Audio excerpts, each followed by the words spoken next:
I went to the Renaissance Festival with our friend Gina, who has also been on the podcast, and there's a rat catcher, and I named him Good Boy Errol. You know, I've caught actually 5 rats from my backyard in the last month. Yeah, we released them into like a nature place nearby. We don't actually kill them. The one yesterday was like just a little tiny one. Hi guys, and welcome to another episode of your favorite podcast, Unresolved Textual Tension. It's me, your host, Maria, with my handsome bitches, Katie and William. I mean, all you're going to hear from me are all the dogs barking, and so I'm going to mute myself. Continue. Okay, and the book we're doing today is Guards, exclamation point, by Terry Pratchett. The author we actually remembered this time. Yeah. And this is, for those who don't know, our end-of-month Patreon book club book. It was picked by our patrons. Join our Patreon and support independent journalism.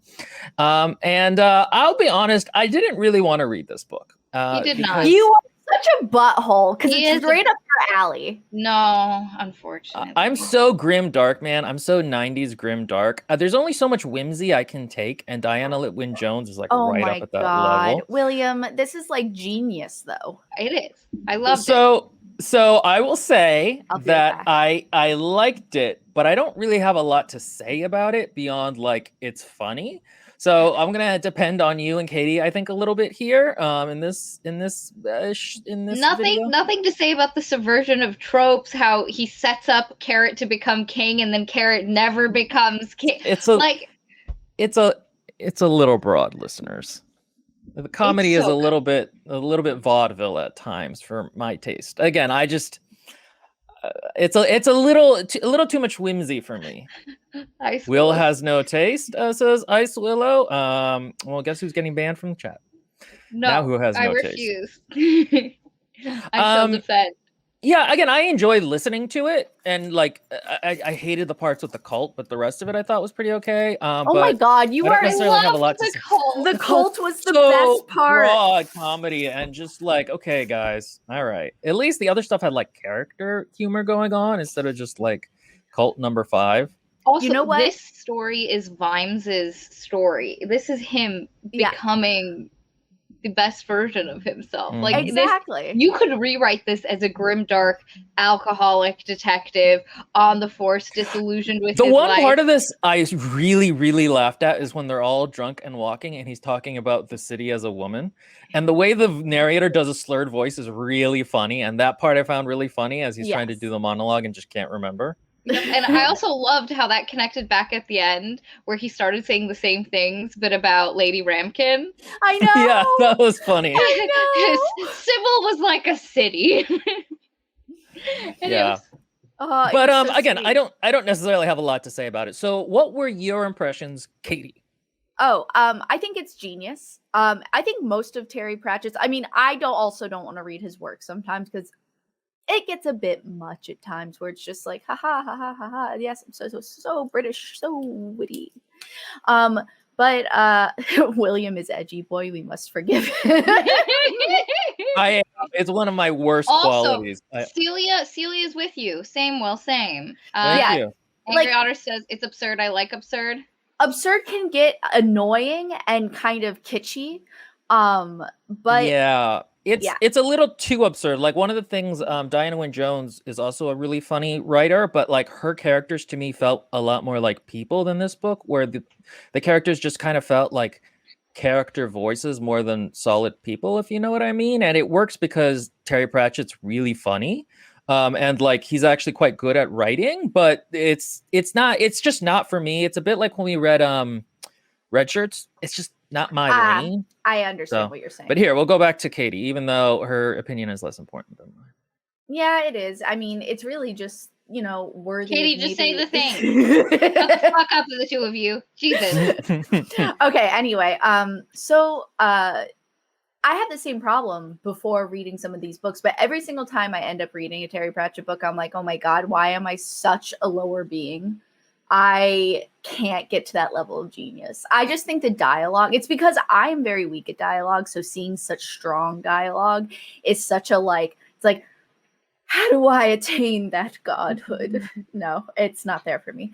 But anyway, also, like, the thing that Terry Pratchett does really good too is epicness in the right places. For example, my favorite part of the entire book, which is when death comes in. Is that those not were funny? What? No, wasn't that awesome? Where he was like the dying shades, everything. Is that you, brother doorkeeper? And it's like in a matter of speaking. And then that's it. That's all you get. Mhm. And yeah, go ahead. He has so many micro moments like that are just needlessly epic. And then, but they're just like 2 paragraphs, and then it's like, and here's Captain Vimes. Yes, that's what makes it good. That's what makes it good for me. I think Judah Show has a really good point. Serious Shenanigans, I think, on Discord. I think Pratchett has a good contract between the work and the reader. It's not that you are in for a long haul. If you sit down, read a page, it will make you laugh, and that's enough. Contract between the unspoken contract between a reader and an author is actually a really important thing that usually is kind of generic. But I think, yeah, in Pratchett's case, there's a clear, this is the kind of story I'm going to write. So read this if you like this kind of thing. And he does the kind of thing he wants to really well. All right, Maria, what did you think? So I adored this. Katie called me. Yeah, Katie called me and was like, I just finished the entire book in one sitting while driving to Georgia. You're gonna love it. And I really like it. Was just fun. It hits a lot of, I like whimsy. I am not a grim dark sad boy. It's not my life. I don't like it half the time. It's not for me. So like this, you keep looking like you're about to say something into the mic, William. I'm thinking about it, but then I'm not saying it. Okay. And for me, it is the particular threads that he weaves through this. Number one, Vimes becoming a person who cares about things. Responsible human being. Yeah, and him going from not giving a shit, don't arrest people, to not in my city. I don't know why, but I live for Vimes. Also, the librarian. You get him, you think he's just going to be a side character that pops up in the beginning, because he's just like, by the way, the librarian's an orangutan. Just as a quick aside, as he's zooming in, because how Pratchett starts all of the books that I've seen is he starts really far out from a particular scene, and it's just Discworld in general, and then he zooms into the particular thing, and while he's zooming into the first you see an orangutan. You see an orangutan who's a librarian, who's actually still really good at his job. And then he comes up, the orangutan librarian comes up again in the bar fight scene later. And then the journey the orangutan goes on is one of the most fantastic epic? And epic. It's universe altering. The idea of the trousers of pants, the trousers of time were splitting again, and you had to be careful, you might go down the wrong leg. Yeah. Okay, give me 1 sec. William, you talk about something. I have to help my brother put a vent into the AC. I'll be right back. Okay. All right. Mute yourself. There we go. Why don't we say what the basic premise is before we go any farther? The basic premise is this takes place in Discworld, which is an actual disc sitting on the back of 4 elephants did sitting on the back of a turtle swimming through space. Terry Pratchett is a bit of an absurdist. Did that set the tone enough for you? that is what's up. It's turtles all the way down. And so in this book, it's about a city called help me out. Ankh-Morpork. Ankh-Morpork, right? Which is this big decadent city. They don't really have a working police force. They have a thieves guild that actually mostly keeps crime under count. It's sort of that kind of a absurdist thing, is that they they made the thieves guild legitimate so that people would stop. Yeah, because there's gonna be crime anyway, no matter what. Why not organize it? Mm-hmm. Yeah, and then tax them, and then and it's run by the patriarch?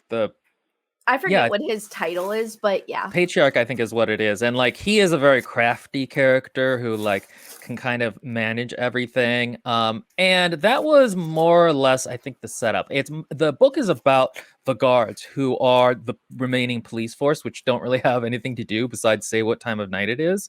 And the only people who end up there are losers. And the main character is the patrician. There it is. Ah, that's what it is. Yeah, nice job, Henry. Yeah, the main character is called Vimes, and he is. Wait a second. I'm so sorry, but is this like an actual photo of our watcher with just chilling with his motorcycle in a room that's completely bare? I don't know, but let's not call it out too much. Okay, sorry. Continue. And so the main character is Vimes, who in any other book would be like the alcoholic policeman who's out for justice but has a tragic past, and like he's got to fight for the law. But in this case, he isn't. He's like kind of a funny character. The book starts with him drunk in an alley, and he's what is it? He's complaining about how the city is a woman, and it's really funny. Yeah, and it's in an irritate, like it's not. You can tell he's like a fallen hero deep in his heart. Right, but this is a world where that's absurd instead of tragic. Yes, exactly. We're talking about Vimes. Vimes. I love Vimes. He's so. I know. I have a crush on him. I do too. And the thing is, I do find him tragic. I think that's the difference. Is I am able to, despite the absurdity, he is tragic. He was really depressing. Still connect with him and see the grimdark for the trees, if you will. Oh, the grimdark between the trees. Yeah, between the comedy trees, I would still be able to read the like actually tragic things. Like another thing, Corporal, what's his face? Him and his wife's relationship. Oh, that was so funny. I forget. There's God. like 2 or 3 other guards, and I forget their names. So they're both Nobby. very fun. It's Nobby, Carrot, and then Corporal. Yeah, apparently Nobby is everyone's favorite. I like Nobby, but I liked Corporal What's-His-Face. I know, I can't think of his name. The thing about how him and his wife have opposing schedules, so it works perfectly, so they just leave each other letters, and then after they get the 10 coin raise, he's like, her letters have gotten real affectionate. And then later on, he figures out she's a royalist, and he's like pissed about it in letter form. No, that part was pretty funny. Yes. Colon. It's Colon, Nobby, and Carrot. And I think the only character who I would have liked more from, because I loved Nobby and I thought he was decent. And I like the constant thing about. I wanted more from Carrot. Carrot, that's what I was gonna say. Carrot needed more. No, but I think that's the whole point that you were talking about. Yeah, you expect the entire book for Carrot to become important and to do something profound and become king. The entire time you're waiting for Carrot to do something significant and important, and for people to be like, he is the king, he's the true king. And this book does a great job of setting up expectations and just absolutely ignoring them or subverting them in ways that, like, you start the book thinking the patrician is going to be a bad guy. And the patrician's not a good guy, but he's also not a bad guy. Mm-hmm. I loved it. It's so good. One of my favorite pieces about the patrician. Sorry for the food in my mouth. I'm trying to shove it in there anyway. There we go. Quick. So the scene towards the end when they're in the jail cell and the patrician's in there shaving with the little, what was it? A mouse, right? The mice. Yeah. And then it's like so comically absurd. Vimes just comes in and he's just like, wow, you're in here, prisoner, blah, blah, blah, things happening. And then he's just like, yeah, I guess, I don't remember anything he says. Well, he's like, well, I kind of knew I was going to be thrown in jail at some point, so that's why it's so well protected from the inside. Oh, yeah, that's right. And never make a jail you're not willing to spend a night in yourself. Yeah, that was that's funny. A pretty, solid, good leader morals. Yeah, and he hides the key, and, it's so... And I also loved how he was like, oh, I wonder if I should have just shown the key to Vimes. But he seemed to get so much from digging his way through the wall. Like, I didn't want to take that away from him. And it's just, and I love that whole conversation at the end. None of this makes sense, guys. We're being real scattered about this. But there's that fantastic conversation where the patrician is like, heroes are great for coming in, defeating the bad guy, but they can't rule. They have no planning. They have no nothing. You need someone to come in and who can actually plan. And most of the time, the bad guys do a lot of good planning. And it was just such an, I thought the juxtaposition between Vimes and him, where he sees that it's just scales of bad, and Vimes is like, no, there's good and bad. And I I just loved that. Oh, Judo Shu makes a good comment. There's a lot of inconquerable status quo about this book. Like, the world is messed up, but all the horrible stuff changes not all that much. Which is super true, because there is something to be said when the dragon becomes king and they're like, well, as long as everything mainly stays the same, sacrificing one woman a month isn't too bad. And it's addressing like mob mentality, and how there's this one part where it's a bunch of people looking at something, and they're all, it's the Privy Council, and they're all waiting for somebody else to say. So there's a point where the heads of the major guilds get summoned to a chamber because a dragon is now king. Don't worry about it. And I feel like we can be a little spoilery and just say, queen. Because this is like a 50-year-old book. Yeah. Well, it's not even that. I just don't want to go into the full explanation of that right now. But a dragon has become king, and there's this one guy who summons all the guild people, and he's basically like, so you guys are now the Privy Council, and in trade for the king's protection, he needs to eat someone once a month, and it needs to be the highest born woman we have available. And they're all sitting there being like, this is horrifying, we shouldn't do this. But I will wait for somebody else to say something, and then I will say something. I won't actually say anything, but I'll mumble my agreement, so nobody can actually say that I said anything, but it will be known that I was on the right side. But none of the 5 of them say anything.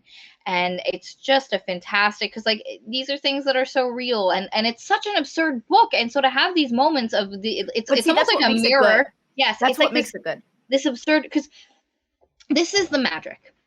He makes things that happen in real life, that inability for someone to stand out and stop something because of the group, feel absurd. He presents it like all the other absurd shit. We have a librarian orangutan. We have a tiny dragon, swamp dragon that farts to fly. We like all this absurdity, and then it's like, also there are 5 people who could potentially say something and stop something, and none of them do it. But that's real. And so it's just this beautiful, where wrapped up in all this absurdity is the absurdity of us as humans, and us as a reality. And that's what makes it really epic. And then what makes those epic moments in the books extra epic. Exactly. And that's why Terry Pratchett just like, it's really funny. It's because back when I used to watch Doctor Who forever ago, there were Neil Gaiman episodes and Terry Pratchett episodes.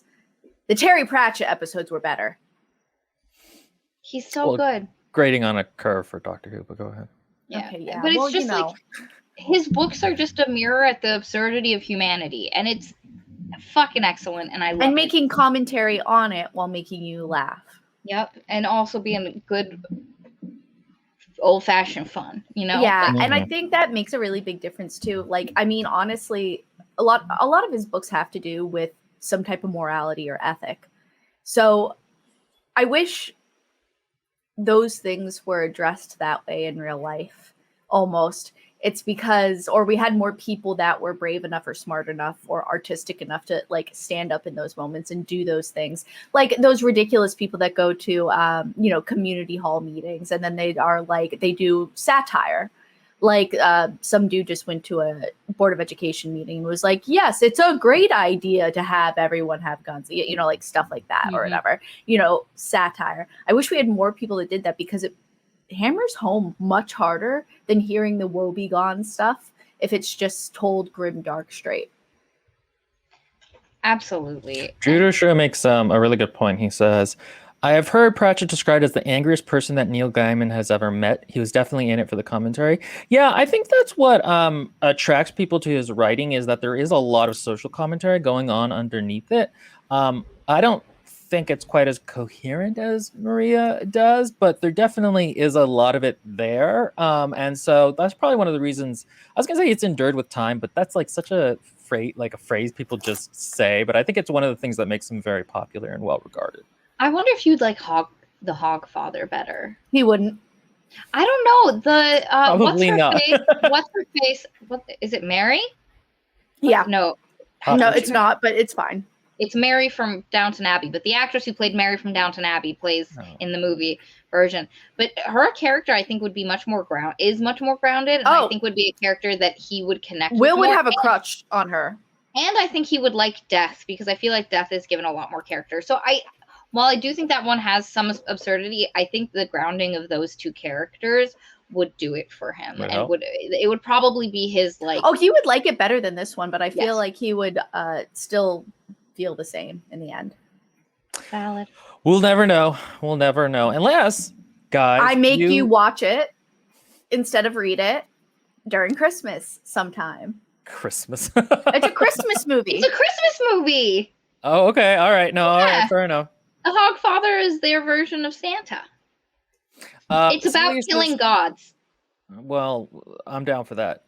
Celia says, interesting that the social commentary he gives in his books is so old, yet still relevant, makes it even more hilarious and absurd. One thing I actually really liked is that one of the crowning moments of awesome for Vimes, or like one of his big character moments at the end, is like, we can't kill the dragon. We need to arrest it. We can't just have the mob kill it. Like, it's like, oh yeah, no, the police are there for more than just like retributive justice. Like, they're like, no, we got to protect them. Even though that, like that, I like that is as relevant today as however it was when he was writing. And the constant refrains of once Carrot arrests someone being like, we can't hurt them. Like Nobby, you don't get to kick them. Once they're arrested, they have rights. Also, Judo Shrew / Serious Shenanigans says Patreon watch party for the Hogfather. And guys, listen, if you guys want to do a Christmas time Hogfather Patreon watch, literally that would make my entire year. We don't need Will. Screw him. Katie and I'll do it with you. That's fine. No, yes, I mean, look, we can do that too, but nonetheless, it's happening. It's happening though. It's done. We're doing it. I'm so excited. Yeah, you can do that on Patreon now, so that would actually be pretty dope. Okay, cool. So we explained the basic premise of the city and of Vimes. The next character who makes a big introduction. Well, okay, first though, the book starts with an evil cult, and it's supposed to be funny because there are a lot of evil cabals in the city, and they meet in these warehouses, and they have really complicated passwords to their doors. Passwords. Yeah, and the guy who's trying to get in says the wrong one to the wrong door or the wrong person, and he has to go to a different one because it's a bunch of random phrases back and forth. And here we meet the bumbling cult, which is led by the Supreme Leader? Cult leader, whatever his name is. Anyway, he would like to summon a dragon so that the city will have to have a prince come in and save it from the countryside, obviously, because that's what happens with princes, to take over Ankh-Morpork because it used to have a king, but now it doesn't. And there is a kind of funny, again, I find the humor broad, but the social commentary underneath is fairly solid, if a little incoherent to me. But it's funny because the way he gets everyone on their side is that the king will come in and fix their injustices, like the one shop that won't let them shop there, or like his wife won't do anything, which is just, it's very funny when we're dealing now today with the rise of fascist aggrievement politics, that like, yeah, if you can just say like normal things in the real world which you're aggrieved about and then tie that to a figure who's going to come in and save them, you motivate people to do pretty terrible things, which again, you know, as we were saying, relevant then as it is now. I mean, we could take a page from that book. Let's just go out and start, you know, pitchforking and. But the Supreme Master wants the prince to come in because then he can control him. Yes. He originally says it like, oh, it's just fate. Someone will come to defeat the dragon. It'll be the king. And it's funny because they're trading one guy who's in charge for another guy who's just in charge.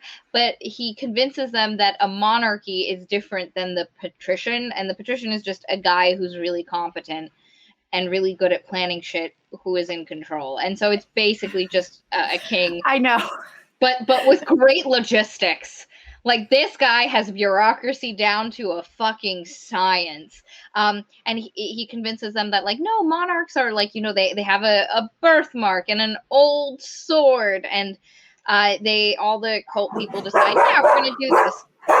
And he basically tells them, and what has also happened in that is that a book has been stolen and is brought to this meeting. And they're going to use it to summon the dragon, but they need magical items. All of the cult people have to steal magical items. I also like how Pratchett weaves through like the stealing of that magical sign that basically is electricity, but it's magic. And you see that one guy stealing it later. But while that is happening, a young man named Carrot is moving down from the mountains to come work as a guard in the city. Who is Carrot?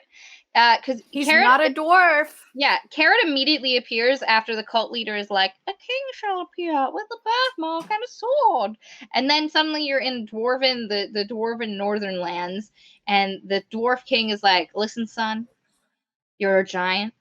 You're not a dwarf. You're a human. And Carrot is aggrieved and shocked at this is so. And he has a lady dwarf that he wants to be with. That was she sad. likes him, but her dad gets really upset. Oh, I know. Dwarven women have very nice beards.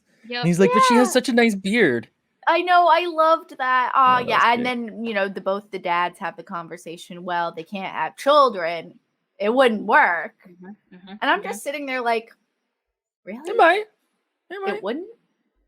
I mean, if a swamp dragon and a noble dragon. That's what I'm saying. But that's exactly my point. I was literally thinking of that. It might be a little logistically or geometrically challenging, but they could figure something out. But Carrot is super good-hearted. He's tall. He's called Carrot because of how he's shaped.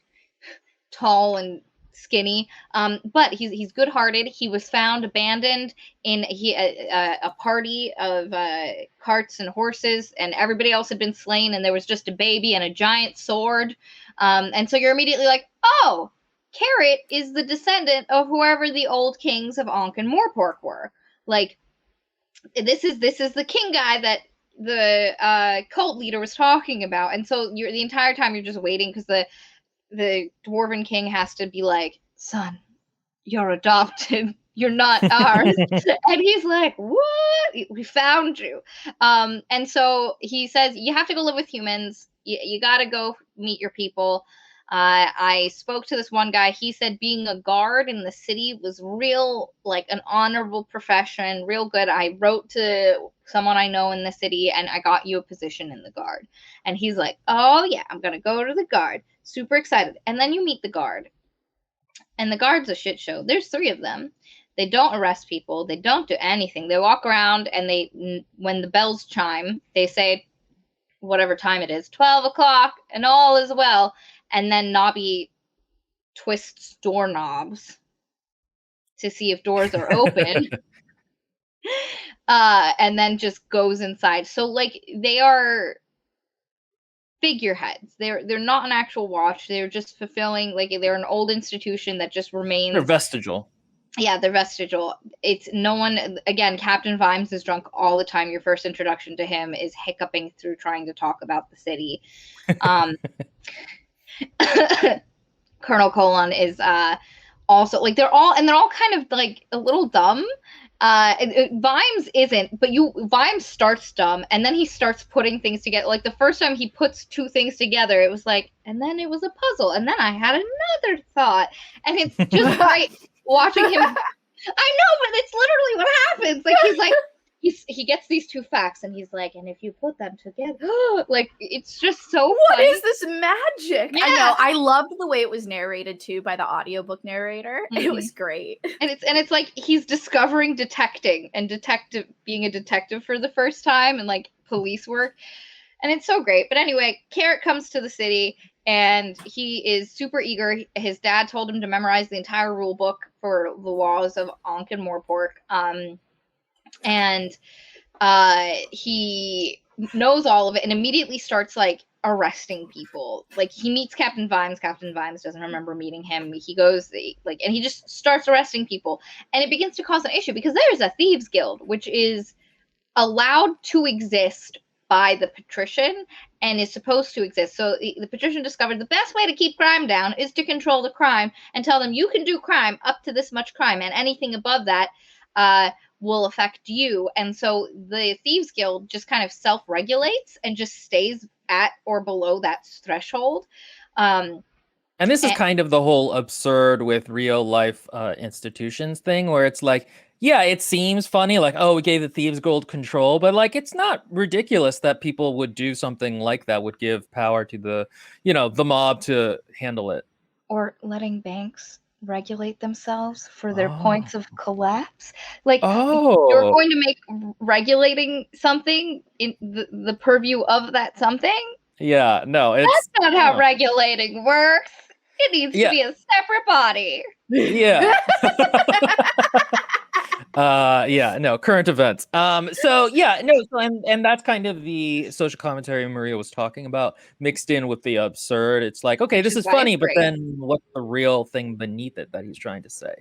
Again, I don't necessarily know that he says it the most coherent. It's coherent enough that you just brought it up. I didn't bring it up. No. I get it. I like how he brought himself in. He's like, no, I'm going to argue this point. Well, no. It's one of these things where I get each point in isolation. I just don't know that the book makes a coherent argument. Like, there's a part at the end where the patrician tells Vimes, like, you don't get that they're shades of gray. You think everybody's good or bad. And I'm like, I don't think that's really true to how Vimes has acted and what his character growth throughout this book has been. And so, again, I don't necessarily know that it, like, has a thesis, makes its arguments, and then has a conclusion. You know what I mean? It feels somewhat scattershot in terms of, like, Pratchett was just kind of writing about things he thought about a city and then just put them all into the same book.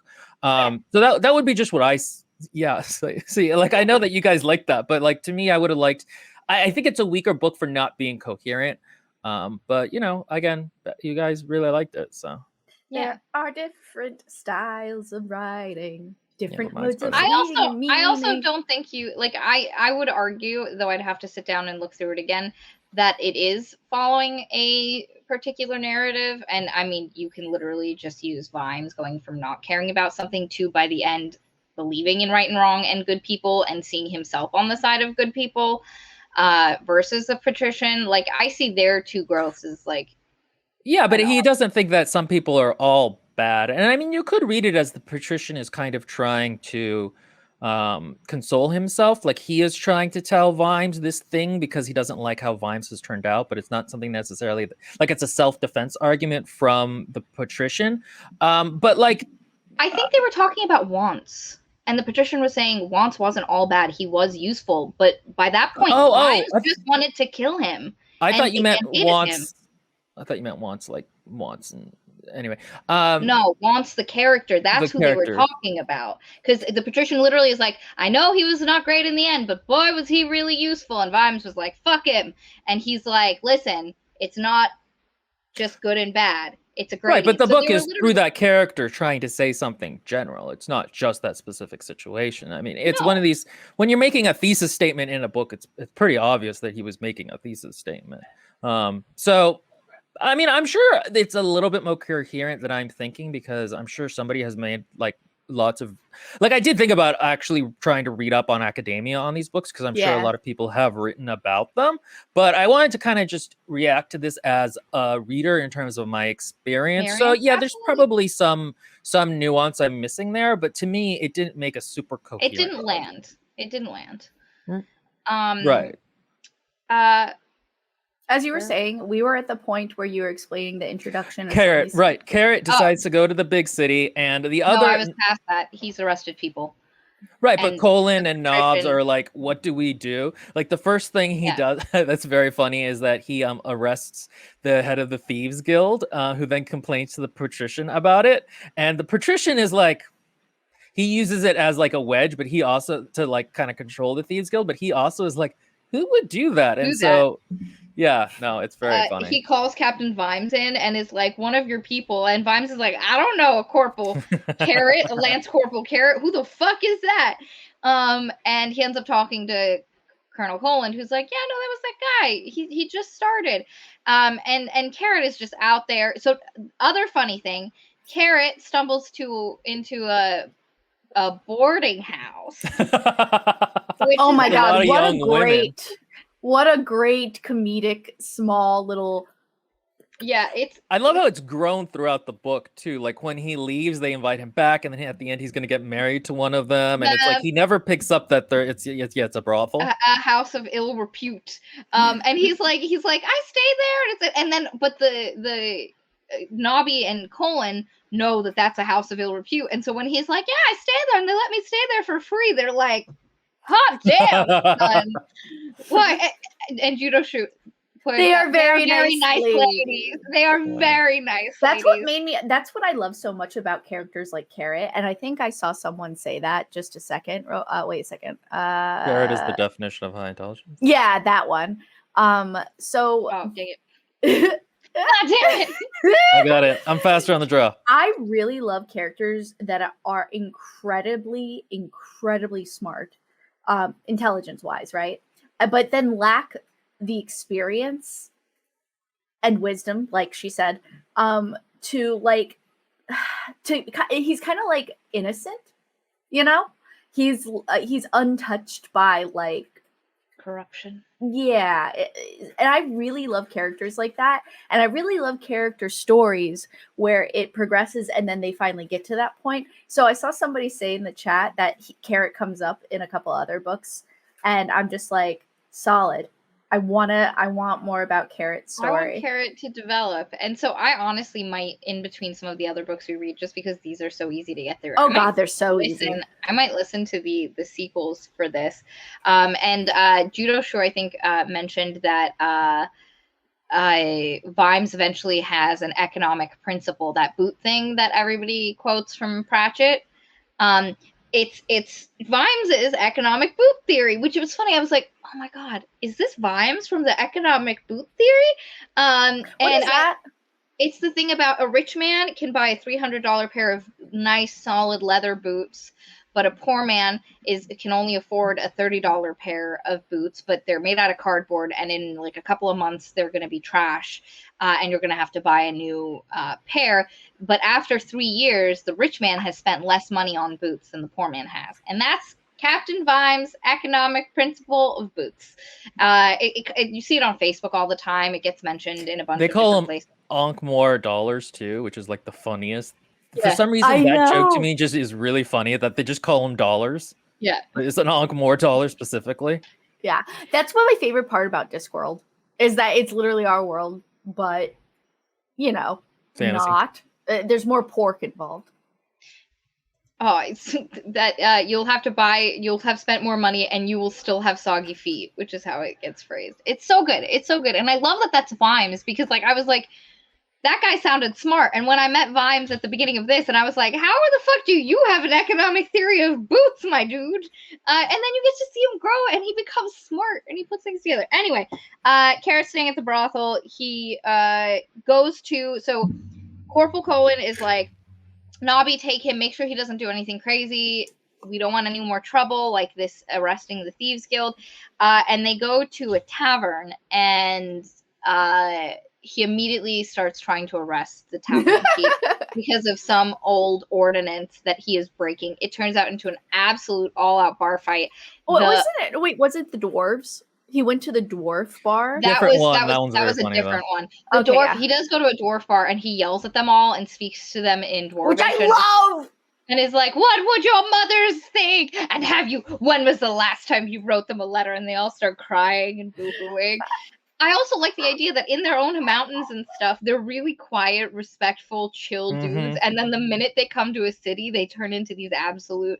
The idea we have of dwarves for most mainstream fantasy, the way Pratchett turns it on his head is that's what they're like when they're in cities, but left to their own devices, they're really chill. And Carrot is just super pissed off about it. But anyway, there's a huge bar fight at the tavern, and Carrot is going at it solo because Nobby's like, I'm a bow out. I ain't here. I've been hit by the orangutan librarian before. That ain't me. And so he's outside, and Corporal Colin and Captain Vimes come, and they're like, what's happening? And then he was like, he's in there just taking on the whole thing. And they're like, is that troll guy in there? And they're like, yep. And they're like, we got to go in. He's our brother. And by the time they come in, Carrot's like, everyone's knocked out. Carrot's trying to arrest someone. They're like, no, we don't do that here. So the two main threads of the story for part of the middle is Carrot learning how to be a guard based on what everyone, like the actual guards there, are doing, and then the summoning of the dragon that the cult is doing. And I liked the cult scenes. I thought they were funny. I know you do. And I also too think they were funny. I think they're the broadest part of the comedy to me, and so like, and the ones that have least to do with the character, because like some of the Carrot stuff has to do with who Carrot is, the Vimes stuff has to do with who Vimes is. 100%. Ramkin, and these are just like literally cult member stand-ins, which is the point. But I found that just broad. No, I know you love it. I know you love it. Look, I also found that there were specific personalities, like there was the brother doorkeeper, and then there was that one brother Fingers. I loved Fingers, but there was the other one that I'm thinking of that. The one that was really smart. It was just so, like I loved it, and I loved. Anyway, it was a good time. But yes, they are summoning a dragon, and they managed to summon a dragon. And how they know is that the dragon ends up killing someone. So the first time they summon a dragon, it ends up like flaming someone, and they feel it. They know it has happened. The second time they summon the dragon, the guards, this happens on that night when they're out with Carrot. They're all just like walking around, and they end up in a terrible part of town for some reason or another. Like, it's the worst. You don't go to this area, but they're there. And while they're there, a dragon appears out of nowhere and flames some guys onto a wall. And it's literally just like the silhouettes of the people on the wall. And they're like, was that a dragon? And they're like, no, it couldn't be a dragon. Vimes goes to the patrician and is like, yeah, there are some dead people, and I think there might be a dragon in the city. And the patrician is like, I don't want to hear about no dragons. There's no dragons. It was probably a crane. Yeah. I know. And the other thing we have to mention is the dragons in this world don't exist in this world anymore. The entire point of Discworld is it's a multiverse, and the dragons are in a little pocket universe all to their own, all just mushed together. Like, where one dragon begins, there's another dragon's butt. You know, like that. They're all just mushed in this little tiny pocket. And which sucks. Yeah. So to summon the dragons, they are literally having to reach into this place and pull them out. And they can only do it for short periods of time at the moment. And so the patrician is like, of course it's not a dragon. Dragons don't exist anymore. They're extinct. And Vimes is like, I'm pretty sure. So he starts investigating because he sees a giant track. And so this is the point at which Vimes starts being a little detective. Oh, God, Judo Shrew is just so on it. He's got the quotes, like sardines if they breathed fire and wanted to eat you. Yeah. Which is just a lot. Like, it's... Another description I did like was when he's talking about how packed in the dragons are, is that like you would look in the space between dragons, you would realize there's another dragon, like in one of those puzzles. Yeah. And I was like, oh yeah, no, that is a good simile.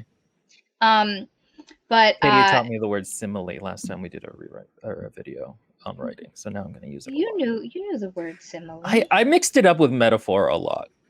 Oh, like or as versus no like or as. Simile, similar, like or as. I'm an extremely talented writer, but I don't understand how to use commas or a lot of writing things. But Maria and Katie are tutors. If you would like them to tutor you on ACT or SAT or just grammar in general. Katie's grammar. You guys should do a grammar video. That would be so awesome. Oh, that would be. We could homage.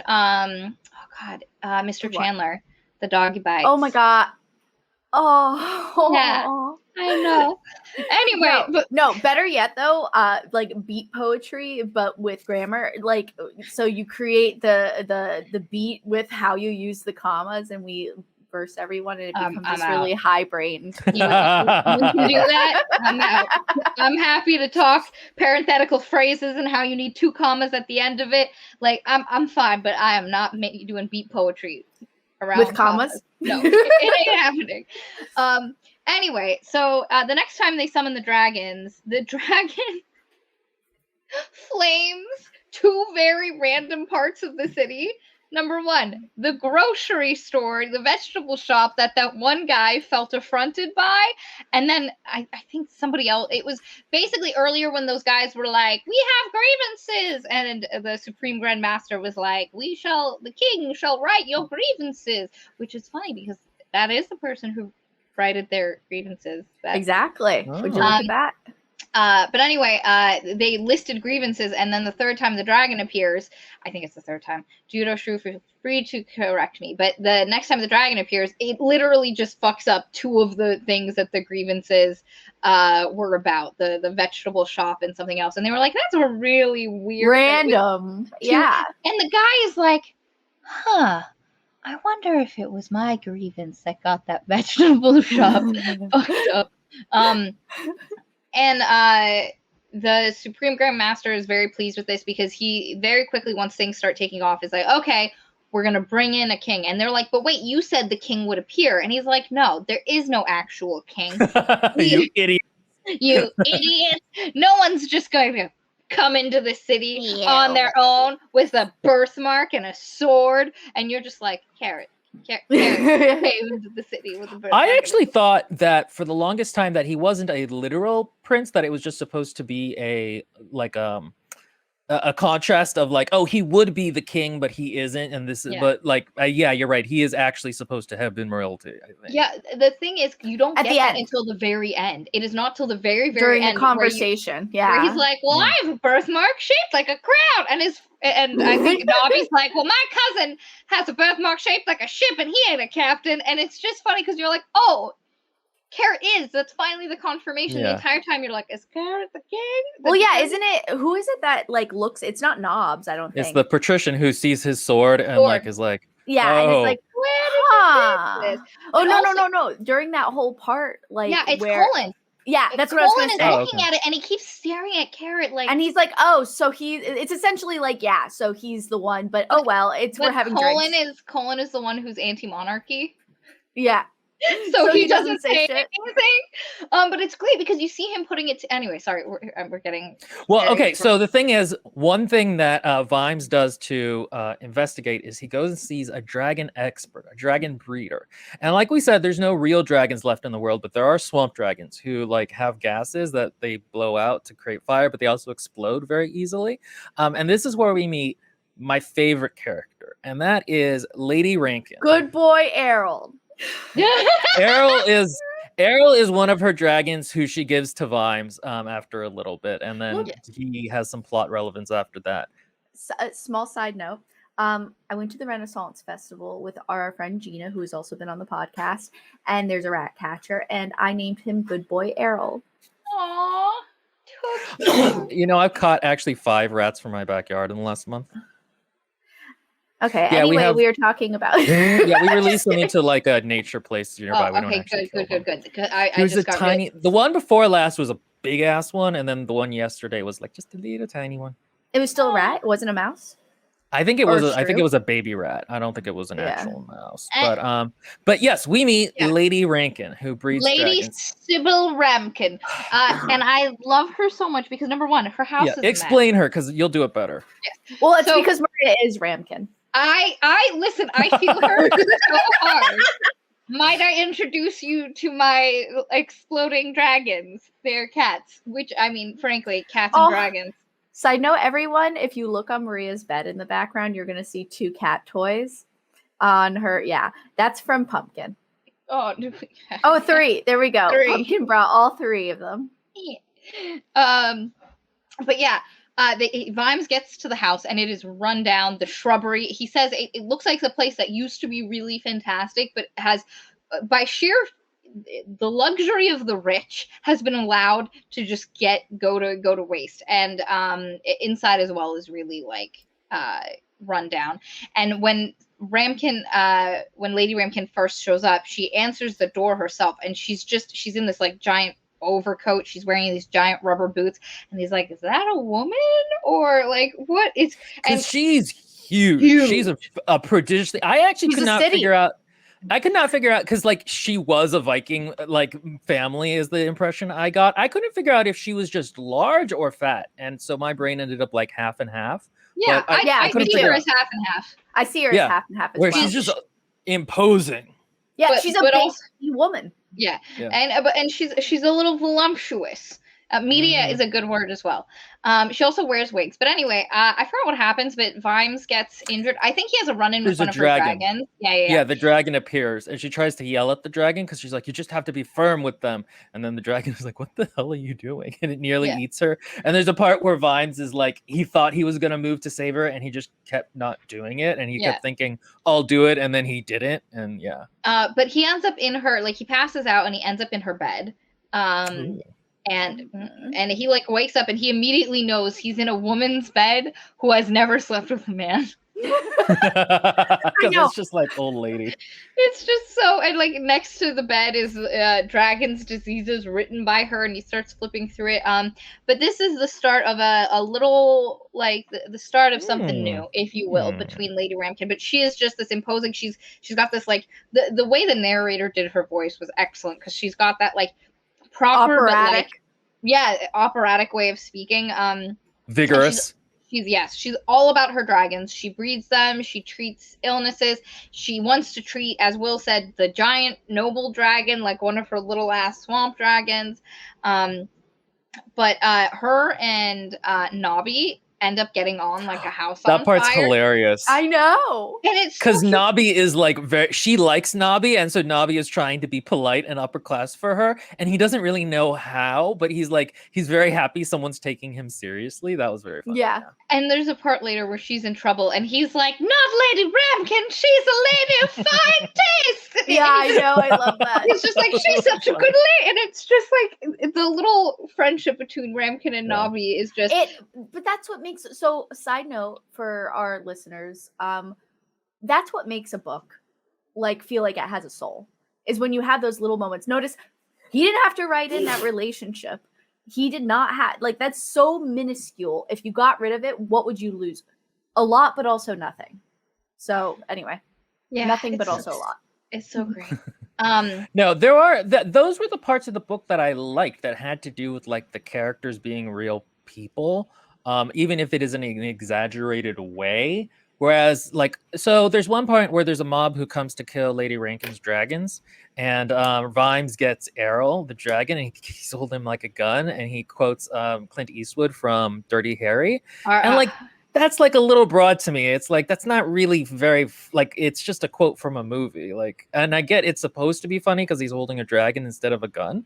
But, like, that's the kind of comedy that at times I was like, okay, like, are we really doing this? So I will say that one line of that was a little ham-fisted. It was, because I remember being like, why are we... And he does the same thing at the end when he's like, here's looking at you, kid. I know. I was like, what? Like, of all the things he could have said. But I liked that one. I liked the one at the end, the here's looking at you, kid, just because in that moment it is so absurd, given the situation. Yeah, because he doesn't know what to say, so he just says it. Yeah. But in this, that one I will give you. I did not love that scene. I liked everything up to that. I liked him just coming out with a dragon, being like, "Does this dragon still have gas or not? You willing to gamble? Find out." Yeah, and I liked that, and I liked Ramkin being like, "You were so brave, saving me and my dragons," and he was like.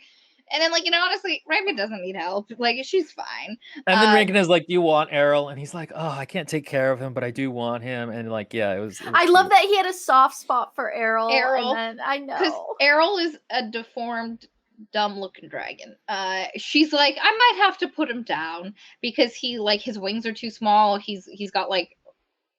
It gives me vibes, Will, you'll get this. It gives me vibes of Kulangile from... Yes. Yeah. From Tongues of Serpents. The Tongues of It's the Temeraire book. There's this Australian one dragon. Outback book that's awful. And there's this one dragon named Kulangile who comes out of the shell real sad looking. But anyway, becomes the largest dragon. Just a massive. But anyway, and Errol keeps just looking at him with sad puppy eyes. And he just keeps patting him on the head like he's a dog. And because, like, Rankin does not pay him no mind. And again, she literally in front of him is like, we might have to put him down. We'll see how it goes. That was a bad cross. And, like, he just keeps staring at behind. I know. I'm picturing, in How to Train Your Dragon, the really small, dumb dragons that have the gigantic eyes. Yeah. The ones that, like, lick their own eyeball and then it comes down. And, yeah, that's what I'm picturing. Like, legit dumb lizard vibe. But and he comes into plot relevance later too, which I did think was very funny. He's the hero of the day. He He does. It's so funny. Anyway, because nothing goes like you think. Carrot's gonna be the one to defeat the dragon because it's set up that way. The book is literally like the prince, the future king will come and Oh destroy god, they the do dragon. that. They do that whole 1 in a million chance bit like 6 times. It feels. Wait, what was that? There's The a 1 in a part later where they're million? like, hey, we have a 1 in a million chance. It's inverse to yeah. it actually happening, and they keep talking about it, and you're like, is this your 5 minutes of stand up you came up with, based off of watching Lord of the Rings? I loved it because I loved at the end when Ramkin is like, yeah, Nobby mentioned that we might be happy together. He said it was a 1,000,000 to 1 chance, but it just might work, and I was like. Again, that's what I mean when the comedy is a little broad sometimes. Now, I will say one thing is that this is an older book, so there's an extent to which, like, in terms of books as a conversation and a dialogue between author and reader, sometimes earlier books have to be more basic to an extent because it was the beginning of the conversation. It's kind of like I watched The Godfather, and I really liked The Godfather, but one of the people I watched it with, my cousin, was like, yeah, it was such a basic mafia movie. And it's like, yeah, because it was like the first, or it was one of the earlier ones before you start being like, what if the mafia boss went to therapy? You know what I mean? Like, you can't have that as your first mafia movie. You have to have the more standard one. And so I think there's a certain extent to which some of the comedy in this is like, you know, before it was named reverse ninjutsu, power of ninjutsu, where it's the more ninjas there are, the less dangerous they are. You know, the joke had to be made about 1,000,000 to 1 or whatever. Like, But so Judo Shrew makes a comment that I really agree I know with. Judo Shrew is kind of like on it. Yeah. Isn't that commentary on the optimism of storytelling versus realism? Because normally how it works in books is the author has to add really high stakes to get us to invest in the action. So it needs to feel like an 1,000,000 to 1 chance. Otherwise, we as the reader, it doesn't feel valid. Like if it feels like something that the hero could easily do and they succeed, it is less valid as a reader. So authors have to raise the stakes really high. This purposefully tries to raise the stakes because they think it has to be 1,000,000.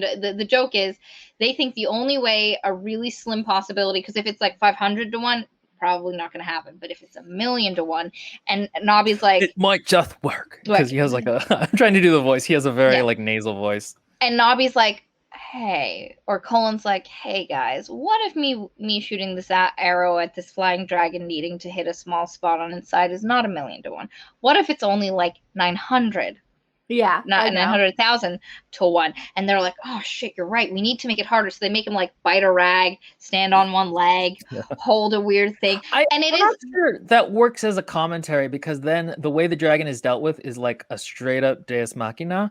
And so that's what I also kind of mean by saying that the book doesn't kind of cohere in the different tropes. It's subverting all at once. The symbols.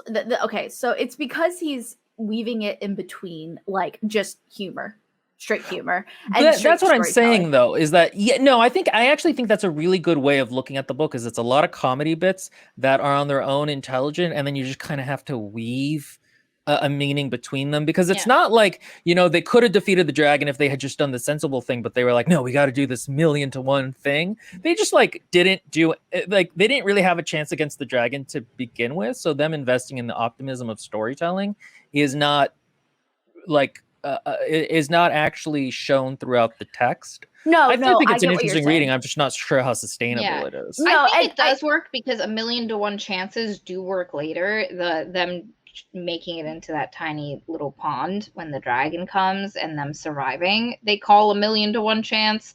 And then there's one other one that happens where they're like, it's 1,000,000 to 1 chance whether it actually works. Lady Rankin and Vimes. Also, I just think it's just it's a bit.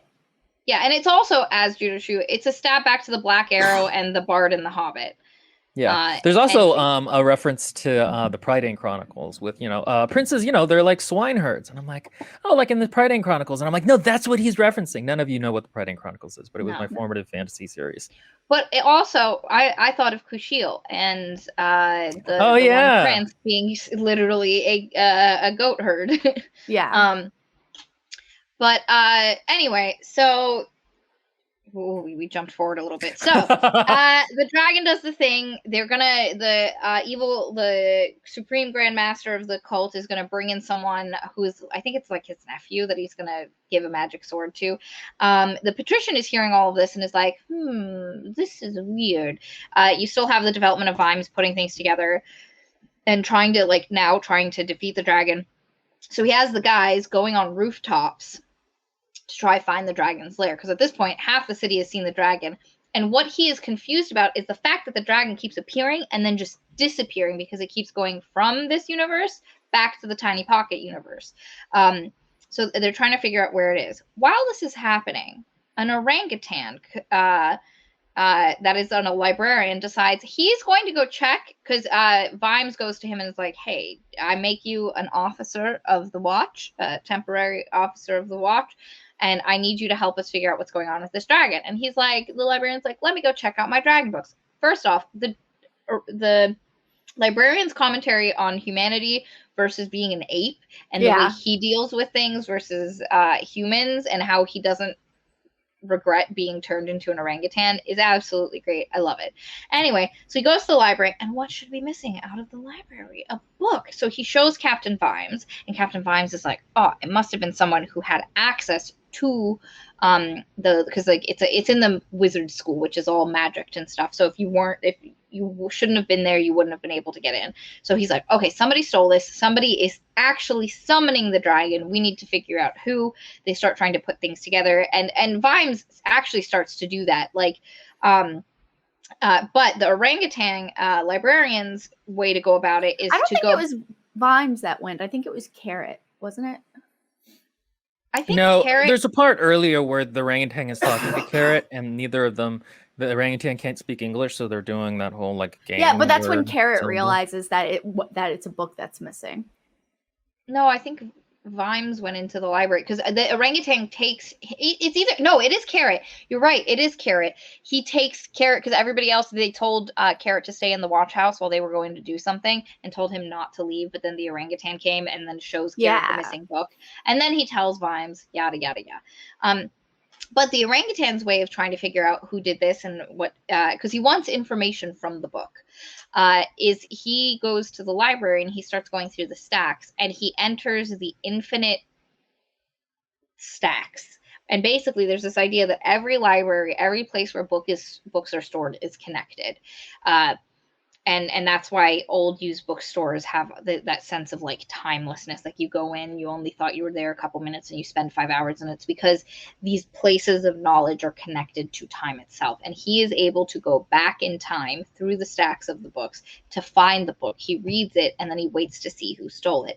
Then he goes back through the trousers of time, down the right pant leg, back to his time where he needs to be. And that lets him know what he needs to be doing. Vimes is also trying to figure stuff out. But what you discover while all of this is happening is that there's a big huzzah where the dragon comes and it looks like it's going to attack things. And then the prince, the fake prince, comes and defeats him by like stabbing him. And then the dragon just disappears. And everybody's like, shouldn't there be like exploded dragon bits everywhere? Like, where are the dragon bits? And Vimes is immediately like, where are the dragon bits? But everybody's like, no, it's done. It was magic. Huzzah. They lock up the patrician. This guy is going to get crowned as king. And Vimes is still really suspicious. But what you discover is that the dragon that has been being summoned was really liking flying in the real world again. Was really liking being not a sardine, but was also really fucking pissed that when he was summoned, or she was summoned during the last time, whoever summoned the dragon made it so that the dragon could not use their fire breathing or any of their things. Like suddenly, instead of having control, it was just a puppet. It didn't like that, and it realized it was able to follow the channels of the people that were summoning it to access the stores of magic they had and burst through. Like it basically summoned itself back into existence, because dragons are also magic. So it was able to use that. So the dragon comes back. Vimes is in the process of trying to get people to take things seriously. The dragon comes back and he's like, haha, I was right. And he goes to like deal with everything, but the dragon ends up just like demolishing it during the coronation. It just starts laying waste to stuff. It kills the fake king that was about to get crowned. It takes Wance as its Wance is Puppet. the patricians as its mouth of Sauron, mouth of dragon. Lupine Wance is the assistant to the patrician, and he is also the Supreme Grand Master. He is the one that's been fucking with all of this. If you pay really attention to accents, you know that because of the way the Supreme Grand Master is voiced and the way Wance is voiced. But yeah, so Wance is taken by the dragon because the dragon knows that's who was summoning him. And basically the dragon crowns itself as king, like it's crowned as king, and decides it's going to rule. And then that scene that I mentioned earlier where the different guild members are brought and they're basically told, you need to collect, and everyone in the city needs to collect gold for this dragon's hoard. And so like they're taking off some of their rings and he's like, it's purely voluntary, and they're like, oh yes, so voluntary. And later the dragon is like, why did you say voluntary? And he was like, it's the better way to do it from a PR standpoint. I will say that this scene with the dragon, all of them beforehand, it is actually really good in terms of like the dragon is actually really scary and they're all really afraid of it. And there's a real sense of menace to all of them, like knowing the dragon is watching, but he's talking through Lupine and Lupine is trying to be like, so guys, we got to be cool about this. It's voluntary, but like, you know what I mean? And that's that scene where like they all were waiting for somebody else to say something so they could mutter and back up, but everybody kept not saying it. To paint the scene, they're sitting at a table eating a very, very fattening, heavy meal. That was funny. And hanging from the rafters of the ceiling of the great hall is the dragon wrapped up like a bat. So they're just eating right, like right there. That's the fucking dragon. So it's literally this presence. Oh, I forgot to say, the dragon fucks up the cultist's house. He goes and he just burns everyone. Yeah. Kills everyone. And that's the way they're able to find out what the cult is. And they ordered pizza. Yeah. And then the guards ate it.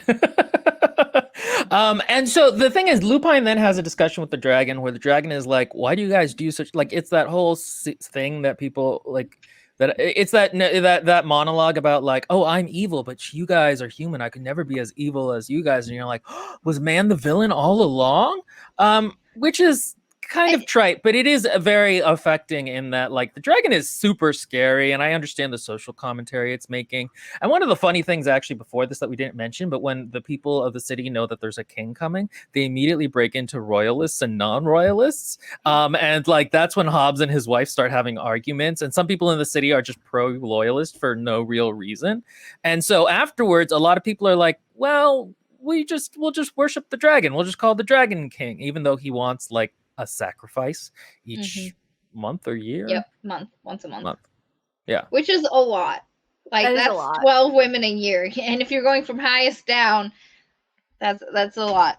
Though Ankh-Morpork has a pretty decent population, so I'm sure they would have lasted a while. But and there's also so much commentary about like sacrificing someone versus them like dying, and like, you know, that whole like the whole trolley problem thing. So there's also that in there. Yep. So it's a really great affecting scene. He goes out and they start putting up everywhere that there's going to have to be a sacrifice. And Vimes is pissed because he knew the dragon wasn't dealt with. He tried to warn, nobody was listening to him. And he's like, not in my goddamn city. And it's amazing. I love this because in the beginning, he doesn't give a shit about the city. It is just a thing that he deals with. But now it is his city. He is come to love it. There's also around this point a great scene where Lady Ramkin and him kind of like almost flirt, where she's like, you came to visit, and he was like, and they both want to say, hey, I like you, can we do something, but neither of them says it, and she gets pissed and is like, well then goodbye, slams door. Oh my gosh, we're getting to the point. So we're about to hit the point where Lady Ramkin comes back in because she's taking a small hiatus in the background. And the people who are coming to collect maidens who are of noble birth come to her door to come collect her. But before she knows that, It's so funny. I forget what exactly happens, but there's somebody approaching her house and she's like, oh, it's Vimes. And so she darts upstairs. She puts on a wig. And puts on perfume and stuff. And then she's like, and she lowers her nightgown, not enough to show anything, but it is lowered. And then the minute she realizes it's not them, and she's like, hello, it's not who. And then she pulls it back up to a more appropriate level. But they basically managed to overpower her, partially by threatening to kill her dragons. So they take her, and eventually she gets tied up to a rock. And so Vimes gets arrested and put into prison with the patrician. And the patrician's like, "Hi, welcome. You want a beer? Let's see if the rats can get us some beer." And it's an absurd scene. Vimes is trying to, because he knows the sacrifice is going to be happening. Because he went to confront Wants, and he found out that Wants had the book. So he put it together. He knew Wants had the book. And he's like, you've been the one summoning dragons. And Wants is like, I shall throw you in prison. And so he's there with the patrician. He ends up getting out, partially because he's been digging at a wall, but also because the librarian just comes and like rips the wall open. Which is terrifying. Yes. And it's there's also a great scene at some point where somebody accidentally calls, oh, it is here. So they start running through the castle trying to get to where they need to go, and they end up in a kitchen. And as they come in, and it's a bunch of guards that are just sitting and not doing anything, and they're like, who brought the monkey? And the thing about the orangutan, God forbid you call him a monkey. He is an ape, good sir, and he just goes batshit if you call. So Vimes just keeps ape shit. Vimes just keeps walking as there's like feet flying, people are being separated limb from limb as the orangutan just goes on and Vimes is like, I'm just gonna scooch on out of here. But the librarian takes the book, and he gets that, and he's like, I shall like, and he's a librarian. His entire purpose throughout this was that the greatest crime committed was a book was stolen. Fuck the dragon. And that the wrong that needed to be righted was putting the book back on the shelf. Anyway, Vimes goes. Nobby, Carrot, and Colin are all together. They know Captain Vimes has also been stripped of his position, so they're like, we miss him. I had a 4-day period between reading, and so they were like, man, we sure miss Captain Vimes. And I'm like, did Vimes die and I forgot? Like, what happened? And then I was like, oh yeah, he just got stripped of his title. Anyway, so the three of them, that whole thing we were talking about where they're like, we have to shoot the dragons vulnerables, and they do the whole 1,000,000 to 1 chance but it just might work thing, happens here. The dragon flies overhead to go to the place where Lady Ramkin, because they see at first none of them are going to do anything, but then Lady Ramkin is tied to a rock and they're like, she's such a good lady, we can't let this stand. So Colin, Sergeant Colin, like the entire book has been like, I'm really good with a bow and arrow, you should let me shoot. He's not. He's very terrible. That on its own should have let them know that it was going to be 1,000,000 to 1 chance. They didn't need to add anything else into the mix. He was so bad. And so they get his bow and arrow, and he has his lucky arrow, and he's gonna try shoot the dragon. The dragon flies overhead. He shoots it. It pings harmlessly off the dragon and just falls off. The dragon gets pissed and fires at where they were, which is above a distillery. So it explodes. And there's a moment where you're like, is that everybody dead? But then the previous plan that they had, which they thought had very little chance of working, was that next to the distillery, there was happened to be a very deep well. A very deep pond. So they jump into it, and there's this point where Colin and Nobby are like, oh, we got out. Where's Carrot? Do you think he's still in there? We've got to go in and save him. What if he didn't know how to swim? What if dwarves aren't taught how to swim? And one of them is about to jump back in to save him, and then he's behind, and he's like, oh, I'm glad to see you're up. I went over there to check on some stuff. And Captain Vimes comes back. Now, while all of this has been happening, Errol the dragon has been eating shit. And by this I mean a kettle. Yeah, a kettle, coal, gasoline. And one of the things you learn about the dragons in the swamp dragons is they can physically rearrange their internal mechanisms to do different things. And Errol, like, they can literally see Errol's stomach doing things. Errol is back in with Lady Ramkin, because eventually Vimes was like, I can't deal with, like, I don't know, he ate a kettle. What do I do with that? And like a ton of stuff, a kettle, and he keeps smelling for things and then eating whatever it is, mothballs. And Errol is ready to like fight this dragon. You think and it happened earlier where he tried to tango with the dragon, but he ain't got shit. So ever since that fight where he was gonna get destroyed, and this point, Errol has just been eating things and rearranging stuff. And as the dragon flies overhead again and stuff is happening, Errol explodes initially. There's a big explosion. He's rearranged his internal systems so that his stomach gases will propel him into the air. So his wings don't have to actually fly. They just direct him in the direction he needs to go. So Errol is ready to charge this dragon. He's got fire. He can move. So as everybody's getting ready for like a dramatic thing with the dragon, Errol comes. They get Vimes get. But this is my favorite part. It's because he just keeps shooting overhead, back, and forth, and forth, and back, and forth. And I'm like, what the fuck is happening? Yeah, like a balloon. Yeah, and there's literally a point where he disappears, where the other dragon is chasing him, and they're all like, yeah, you know, he could never have matched it. They're not going to be able to keep up with it, and he disappears. And there's a point where like things are getting really dramatic. It's a high stakes. They're like, oh no, what are we going to do about this dragon? And then it does that thing where it pans back, and somebody just sees a silver bullet just flying across the sky, and it's him. Like, he went farther away to come back around and just like bodies the dragon, and then that dragon and him fly up high into the air. And at this point, Vimes has gotten Ramkin out of, because he has a cleaver, which is the only weapon that Vimes really resonates with the whole book. But anyway, he has a cleaver. He gets Ramkin out of the off the rock, and she's sitting there looking at oh no, I lied. Before the silver bullet part, he silver bullets the dragon. It bodies the dragon. The dragon hits the ground under some rubble.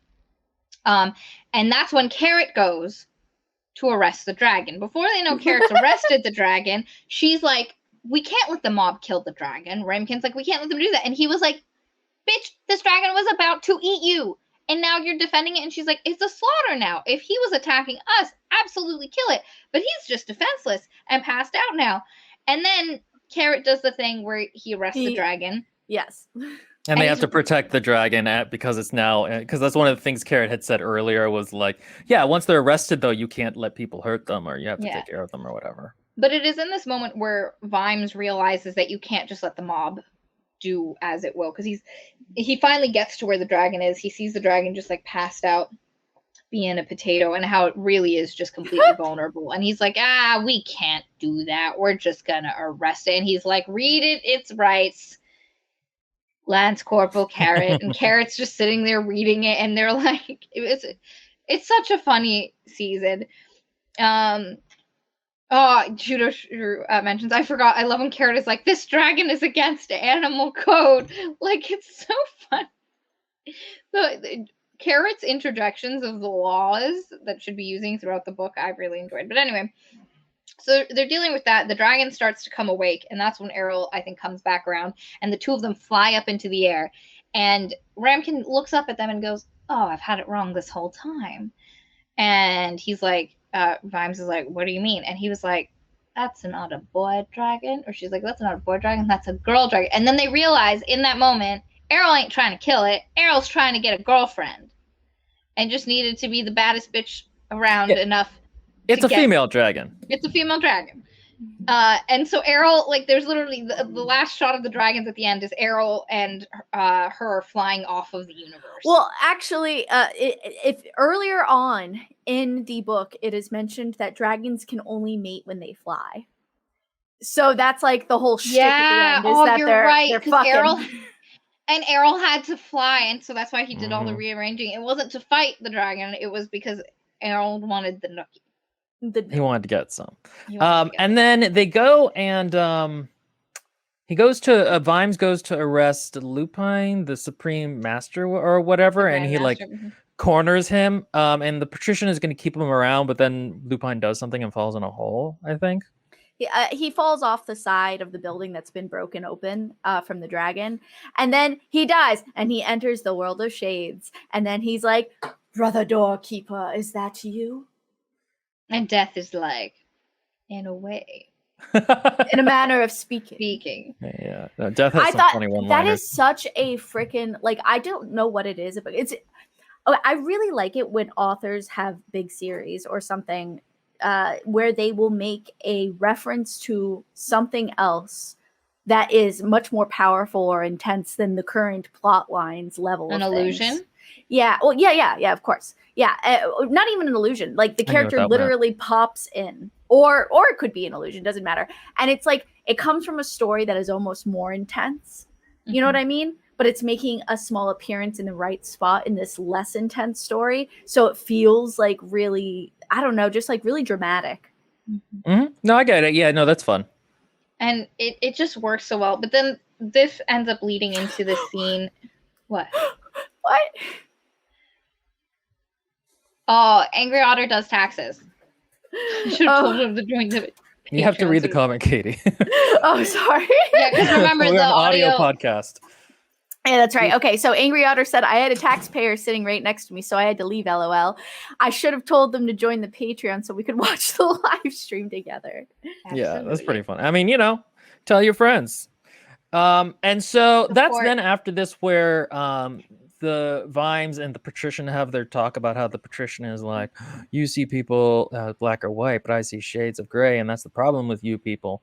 And then it's also the part where Carrot is like, I have a crown-shaped tattoo, and I come from nobody. I could have been a prince. Yeah. And you're like, ah. And it's also the scene where Vimes goes to visit Lady Ramkin. All of these things happen very close to each other. So there's a conversation with the patrician.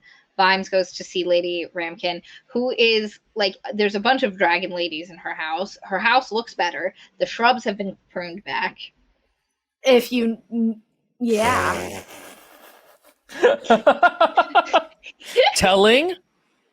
Oh, I don't know. Anyway, and a really old, decrepit butler opens the door, because previously it's always been Ramkin opening the door, and he goes to find Ramkin, and he finds a bunch of other dragon breeder ladies, and they're like, she's inside, and he goes to the dining room, and it's like a mess of candles, and then there's 2 plates set up at one end of the table, and he realizes, oh, this is a dinner, and Lady Ramkin looks the best she's looked the entire book. I don't know if that means amazing, but she's wearing chestnut curls. She's corseted herself into something. She's wearing foundational garments, so she's not a lump. She's got a figure. She's imposing. She's also wearing a different perfume that is not like a bajillion souring roses or whatever the other one was described as. And she's talking about not a lot of dragon things. She's talking about like her estate, all this stuff, and he feels a little bit like lost. So then he says, well, where do you think they went? And she goes, oh, perhaps someplace rocky. But then she kind of transitions to the conversation that she had with Nobby, which was that because she's like, I think I'm ready to settle down and stuff, and I'd like someone to help me run this whole thing. And she's like, Nobby said we might be a good pairing. It was like 1,000,000 to 1 chance, but maybe it would work. And he looks at her and he realizes what she's asking, and suddenly he sees her differently. And it's funny because he said she was the kind of, and it wasn't beautiful, there's another adjective that they use here, she was something in the way that every woman who had ever shown interest in him was. She couldn't do worse, he couldn't do better. And she was like a city, and she had opened her heart to him. And like Ankh-Morpork, when somebody comes knocking at the gates to conquer, Ankh-Morpork opens its doors, takes them in, and makes them part of them. And he's like, that's kind of appealing. And he's like, she's waiting for something.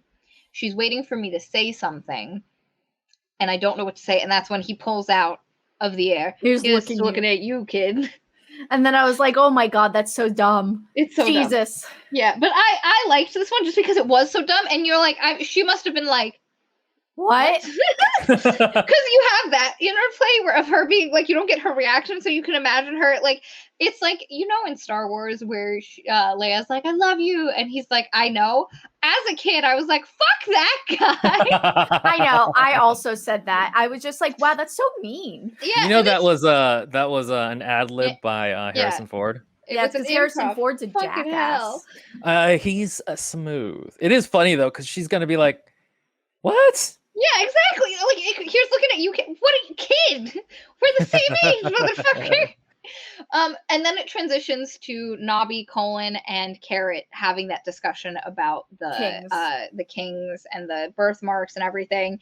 And then that scene ends, and then you have the scene of Errol and the noble dragon flying off the edge of the world. Because the book literally goes, Nobby goes, what time is it? And Carrot goes, it's 12 o'clock. And Nobby goes, and he goes, and all is well. And Colin goes, when you say it, I can almost believe that it is all is well. And then the narration literally goes, and then the eye of focus draws back to the entirety of Discworld on the shoulder of 4 elephants standing upon the back of the great turtle. And then flying off one end are 2 little dragons lips flying off into the ether of the universe, because there's this idea that the dragons run on magic.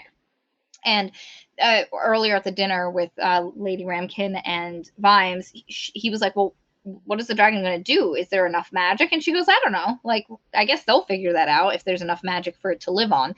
And as they're flying off, it says, because maybe there's enough magic, but maybe there isn't, and it's just them flying off. Isn't that great? I love it. It's so good. Gives me shivers now. I know. I love it so much. Look at his fucking face. Look at that. I don't care. Fucking chill.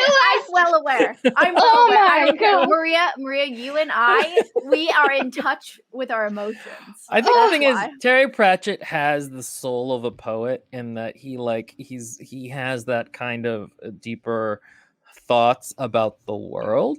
But to me, it doesn't really hit. But I get that it does hit for you guys.